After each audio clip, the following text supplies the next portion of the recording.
सारे बाबा लोग आते हैं, वो बोलते हैं कि हम हिंदू राष्ट्र बनाएंगे, उसको आप किस तरीके से देखते हैं? क्या हिंदू राष्ट्र बनना चाहिए क्या? ऑल ओवर इंडिया में अच्छा, रेलवे के बाद जो जमीन है वो वक्फ की जमीन है, हमारे बाप दादा लोगों की दी हुई प्रॉपर्टी है। ये प्रॉपर्टी हमारे बाप दादा की दी हुई है और हिंदुस्तान किसी के बाप का नहीं है, पूरे लोगों का हिंदुस्तान है। इसलिए ये काला कानून को वापस होना है। अगर वापस नहीं होगा तो इसके लिए चक्का जाम होगा। आज जो ये लाया जा रहा है इलेक्शन का कार्ड वगैरह, इसमें कितने सबसे ज्यादा तो यानी कि दलित लोग जो है पर वैसे वो तो बेघर हो जाएंगे, वो तो यहाँ का रिफ्यूजी हो जाएंगे। और जो किसी और जगह पलायन करने के लिए गए उसका वोट कटेगा नहीं कटेगा? एकदम कटेगा, 100% उसको रिफ्यूजी बना दिया जाएगा। ये सरकार का बहुत बड़ा साजिश है और ये साजिश यानी कोनो यानी सब जानते हैं कि यहाँ कुर्सी पर कोई यानी फॉरवर्ड नहीं बैकवर्ड है, लेकिन उसको बरगला के रखा हुआ है। इसलिए हम चाहते हैं कि यहाँ कोई किसी से खतरा नहीं है, हम लोग एकदम मिलजुल के किसी भी त्योहार को मनाते हैं और कोई दिक्कत नहीं है। देखिए, हमारे इस्लाम आपस में इख्तिलाफ नहीं पैदा करना, हमारे इस्लाम मोहब्बत के पैगाम देता है। हमारे इस्लाम जो है किसी में आपस में किसी दुश्मनी के पैगाम नहीं, मोहब्बत अखलाक का, इस्लाम इसी को कहते हैं जो हमारा अखलाक सिखाए, भाईचारा का जो भाईचारा का जी वही होता है। बिल्कुल, हमारे इस्लाम यही सिखाते कि आपस में मोहब्बत से मिलजुल रखे और इस्लाम में न किसी को दुश्मनी की निगाह से देखे, मोहब्बत की निगाह से देखना चाहिए। सब हमारे भाई हैं। ये अशोक पासवान जी है और देखिए मुसलमान भाइयों के गुटों में पासवान जी भी यहाँ पे हैं और ये भी हिंदू ही है, लेकिन इन्हें खतरा नहीं है। लेकिन बहुत सारे जो राजनीतिक पार्टियां वाले होते हैं बोलते हैं कि मुसलमान भाइयों से खतरा होती है। वक्फ बिल का विरोध करते हैं कि एकदम विरोध, 100%। अच्छा, जो जरूरी है उसको हम लोग करेंगे और तन मन धन से करेंगे, तन मन धन से करेंगे। और ये कोई दूसरे आदमी नहीं कह तो दे कि एक धड़ के हम लोग दोनों अंग हैं। जितना गैरसित मुस्लिम है उतना गैरसित हम लोग भी हैं, दलित लोग भी हैं। जय हिंद दोस्तों, वंदे मातरम। आप देख रहे हैं मगध दस्तक में पहुंच भैया। अभी मेरी मौजूदगी गया में है। आज आप लोगों को बता दें कि मुहर्रम के शुभ अवसर पर इन लोगों ने जुलूस निकाला है, तो जुलूस के करता धरता है, तो इनसे ही खास बातचीत करने का हम प्रयास करेंगे। मैं मोहम्मद जावेद आलम, खलीफा नौजवान अखाड़ा कमेटी इस्लामगंज कटारी। हजरत इमाम हुसैन साहब का पूरे परिवार को, उनके बेटे को, जिस तरीके से उनके 72 साथियों को करबला में उनका शहीद कर दिया गया था, उस पर क्या मसला थोड़ा सा बता सकते हैं क्या, उसको दिखाई दे सकते हैं? हाँ देखिए, हम लोग उन्हीं की याद मनाते हैं, क्योंकि जो भी चीज मान लिया कुछ हो गया तो उसको लोग भूल जाते हैं, लेकिन हम लोग याद मनाते हैं ताकि लोग याद करें और उनके गम में शरबत बांटे, खिचड़ा बांटे, यानी अहले सवाब करें। तो ये जो हम लोग निकालते थे उनके याद के लिए कि ताकि उनका यादगार कायम रहे, लोग भूले नहीं।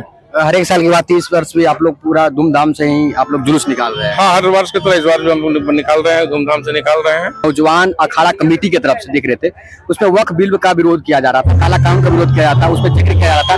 तो क्या आप लोग मतलब वक्फ बिल या काला कानून के बारे में जानकारी पूरी है? क्योंकि हाल ही में पटना के गांधी मैदान में लाखों की संख्या में मुसलमान भाई आकर वक्फ बिल और काला कानून का विरोध किया था।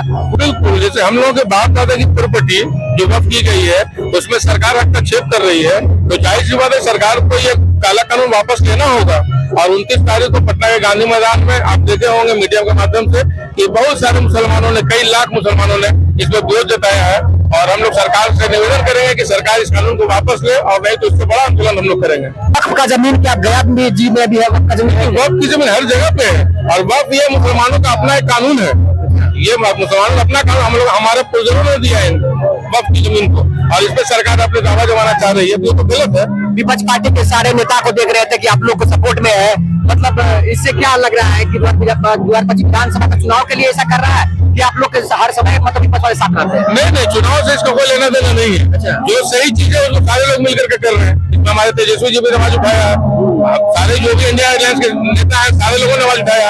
ये तो सिर्फ बीजेपी की सरकार जो आज हमारे नीतीश कुमार उनके साथ मिले हुए हैं, वो कहते हैं कि हम मुसलमानों के हमदर्द हैं, रमजान में टोपी पहन के अफ्तार करने आते हैं, लेकिन आज जब मुसलमान पूरे वक्फ कानून से विरोध कर रहा है तो उसके साथ वो दे रहे हैं। आज अगर नीतीश कुमार ये साथ नहीं दिए होते तो ये पास नहीं होता। ये आज जो संसद में सरकार बनी हुई है वो नीतीश कुमार और चंद्रबाबू नायडू का ही देन है। और ये लोग मुसलमान की तरफ एक तरफ बोलते हैं कि मुसलमान का हमदर्द है, तो भाई हमदर्द दिखाइए ना। जब मुसलमान इसका विरोध कर रहा है, जब मुसलमान के अपने धर्म की बात है ये, और उसका आप सहयोग कर रहे हैं, तो आप कहाँ से मुसलमान का हमदर्द हो रहे हैं? तो काला कानून का विरोध करते हैं कि नहीं करते हैं? आप करते हैं, करते हैं कि नहीं? विपक्ष वाले आप लोग के साथ है, क्या बोलना चाहते हैं? वाले ठीक हम लोग के साथ हैं, विपक्ष वाले तेजस्वी यादव, कांग्रेस, बाकी एमआईएम के जो पार्टी है सब हम लोग के साथ है। आप लोग को देखते हैं कि जब मुहर्रम आती है तो देखते हैं कि आप लोग तलवार को लहराते हैं, इसका मतलब क्या होता है? तलवार को लहराना क्या मतलब है? इससे क्या आप लोग दिखाना चाहते हैं? देखिए, जंग जब हमारे इमाम हसन जंग लड़े थे तो तलवारी जंग में काम आया था, तो इसीलिए हम लोग तलवार लहराते हैं। हमने ये भी सुना है कि वो बहुत सारे बच्चे जो करबला के बच्चे थे, उस बच्चे के लिए लड़ाई लड़ रहे थे क्या? हाँ बिल्कुल बिल्कुल, बहुत सारे लोग उसमें शहीद हुए, करीब 15 लोग शहीद हुए उसमें, और तलवार से ही शहीद किया गया था, तलवारी का काम था उस वक्त। आप लोग जो मुहर्रम पर्व मनाते हैं, इमाम हुसैन साहब को किस तरीके से याद करते हैं? आप याद करते हैं उनकी जिंदगी को, जिस तरह करबला में जब मेरे इमाम हुसैन आए 72, जब मेरे इमाम अकेला थे तो अपने तलवार को लहराते पूरे करबला के सरजमी पे आए, तो मासूम अकेला थे, लेकिन मेरे इमाम ने दुनिया वालों को पैगाम दिया कि शर्त दे दिया, हुसैन ने इस्लाम को बचा लिया और उसने इस्लाम के खातिर अली अकबर यानी बच्चे बच्चे कुर्बान कर दिए इस्लाम के खातिर। आज वो पैगाम दे मुसलमानों को कि आप ये हक पर आ जाए, और दुनिया वालों को पैगाम दे कि हमने सर तो दे दिया लेकिन इस्लाम को बचा लिया। नमाज वो है, मेरे इमाम ने सर दे दिया लेकिन सजदे को बचा दिया। आज पूरी दुनिया वालों को पैगाम दे हमारे जितने इस्लाम है। बाबा लोग आते हैं, वो बोलते हैं कि हम हिंदू राष्ट्र बनाएंगे, उसको आप किस तरीके से देखते हैं? क्या हिंदू राष्ट्र बनना चाहिए क्या? देखिए, हमारे इस्लाम आपस में इख्तिलाफ नहीं पैदा करना, हमारे में इस्लाम मोहब्बत के पैगाम देता है। हमारे इस्लाम जो है किसी में आपस में किसी दुश्मनी के पैगाम नहीं, मोहब्बत अखलाक का, ये इस्लाम इसी को कहते हैं जो हमारा अखलाक सिखाए, भाईचारा का जो भाईचारा का जी वही होता है। बिल्कुल, हमारे इस्लाम यही सिखाते हैं कि आपस में मोहब्बत से मिलजुल रखे, और इस्लाम में न किसी को दुश्मनी की निगाह से देखे, मोहब्बत की निगाह से देखना चाहिए। सब हमारे भाई हैं। 29 तारीख को आप लोग पटना गांधी मैदान में पूरा एकदम जाम कर दिया, आप लोग चप्पा चप्पा में खाली मुसलमान भाई नजर आ रहे थे वक्फ बिल को लेकर। वक्फ पर जमीन जो है गया जी में भी है, पूरा किस तरीके से देखते हैं? पक्ष वाले तो उसका सपोर्ट कर रहे हैं, लेकिन विपक्ष वाले उसका विरोध कर रहे हैं, आप लोग को सपोर्ट में है? ऑल ओवर इंडिया में अच्छा, रेलवे के बाद जो जमीन है वो वक्फ की जमीन है, हमारे बाप दादा लोगों की दी हुई प्रॉपर्टी है। ये प्रॉपर्टी हमारे बाप दादा की दी हुई है, और हिंदुस्तान किसी के बाप का नहीं है, पूरे लोगों का हिंदुस्तान है। इसलिए ये काला कानून को वापस होना है, अगर वापस नहीं होगा तो इसके लिए चक्का जाम होगा। चक्का जाम तो आप लोग लगातार कर ही रहे हैं, सुझाव आप लोग को मिल रहा है नहीं मिल रहा है? अभी सुप्रीम कोर्ट में रिट फाइल हुआ है, हम लोग सुप्रीम कोर्ट का इंतजार कर रहे हैं कि हम लोग को है उम्मीद है कोर्ट पे कि दूध का दूध और पानी का पानी इंसाफ मिलेगा। देखिए, बहुत सारे लोग बोलते हैं कि भाई मुसलमान भाइयों से हिंदुओं को खतरा है, हिंदू भाई से मुसलमानों को खतरा है। तो मैं बता देता हूँ, थोड़ा सा कैमरा घुमा कर दिखा दीजिएगा। इसमें आप देख रहे हैं कि सारे मुसलमान भाई है और मैं एक अकेला हिंदू हूँ, फिर भी हमें डर नहीं लगा है। लेकिन राजनीतिक पार्टियां होती है, उन लोगों ने प्रोपेगेंडा पहुंचा देता है, हिंदू को मुसलमान से खतरा, मुसलमान को हिंदू से खतरा है। इस तरीके से भाई नवाया जाता है, तो ये गलत है। और देख सकते हैं कि बहुत सारे लोग यहाँ मुसलमान भाई है। मुहर्रम का 11वां दिन है, और 11वां दिन में आज लोगों ने जुलूस निकाला है, और जुलूस में भारी संख्या मुसलमान भाई आए हुए हैं। और आप लोग को हम सारा अपडेट देने का प्रयास करेंगे।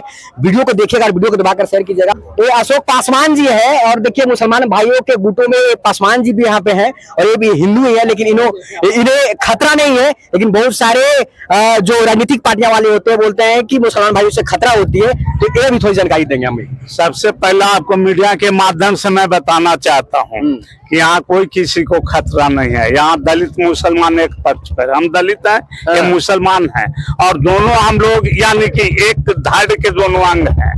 अगर किसी को खतरा है तो वो विदेशी आक्रमण वालों को खतरा है। अच्छा। हम लोग कहीं विदेश से नहीं आए हैं, और ये इस्लामगंज मोहल्ला आज बनी है। इससे पहले भी हमारे मात्र 2 घर यानी रहीम मियाँ और करीम मियाँ 2 भाई थे, भाईचारा सदा रहते आप? सदा यानी ताजिया हम लोग निकालते थे। तो ये इमाम हुसैन का जो शहादत का पर्व है, हम लोग मिलजुल के मनाते हैं, बहुत शांति ढंग से मनाते हैं। और खास करके यहाँ पे लोग को बता देना चाहते हैं कि यहाँ हमारे बड़े भैया यानी खान साहब भैया हैं, सगीर भैया हैं, और जावेद बाबू है। इस मोहल्ला को सींचने में बहुत बड़ा योगदान इन लोग 3 आदमी का है। और मैं खास करके यहाँ पे सगीर भैया है, जावेद भैया, ये तो होते रहता है, लेकिन हम चाहते हैं कि बच्चों को जितने भी दलित मुस्लिम बच्चों को है शिक्षा के प्रति आकर्षित कीजिए। ये तो होते रहता है, ये तो साल में एक बार आता है, ये तो मन ही जाएगा, लेकिन बच्चों लोग को शिक्षा के बहुत जरूरी है। इलेक्शन आती है तब तो हिंदू मुसलमान नहीं, वो नेता लोग करते हैं, हम लोग नेता नहीं है, हम लोग नेता नहीं है, नहीं, कोई पार्टी से कभी यानी कोई पार्टी से जुड़े हुए नहीं है। और हम लोग एक सामाजिक संस्था को लेके चलते हैं। हम लोग का फोकस रहता है कि बाल बच्चों को पढ़ाना है। अच्छा, समझे? वक्फ बिल का विरोध करते हैं कि नहीं? एकदम विरोध, 100%। अच्छा, जो जरूरी है उसको हम लोग करेंगे और तन मन धन से करेंगे, तन मन धन से करेंगे। और ये कोई दूसरे आदमी नहीं कह तो दे कि एक धड़ के हम लोग दोनों अंग हैं। जितना ग्रसित मुस्लिम है उतना ग्रसित हम लोग भी हैं, दलित लोग भी हैं। आज जो ये लाया जा रहा है इलेक्शन का कार्ड वगैरह, इसको इसमें कितने सबसे ज्यादा तो यानी कि दलित लोग जो आधा पूरा पर वैसे वो तो बेघर हो जाएंगे, वो तो यहाँ का रिफ्यूजी हो जाएंगे। और जो किसी और जगह पलायन करने के लिए गए उसका वोट कटेगा नहीं कटेगा? एकदम कटेगा, 100%। उसको रिफ्यूजी बना दिया जाएगा। ये सरकार का बहुत बड़ा साजिश है। और ये साजिश यानी कोनो यानी सब जानते हैं कि यहाँ कुर्सी पर कोई यानी फॉरवर्ड नहीं बैकवर्ड है, लेकिन उसको बरगला के रखा हुआ है। इसलिए हम चाहते हैं कि यहाँ कोई किसी से खतरा नहीं, हम लोग एकदम मिलजुल के किसी भी त्योहार को मनाते हैं और कोई दिक्कत नहीं है। और जिस तरीके से वक्त कानून का विरोध किया जा रहा है इनके पोस्टर के माध्यम से, और लगातार आप देखे होंगे कि पटना गांधी मैदान में लाखों की संख्या मुसलमान भाई आकर उनका विरोध जताया था, काला कानून का विरोध जताया था। चलिए वीडियो को समाप्त करते, वीडियो को ज्यादा शेयर किया। जय हिंद, जय भारत।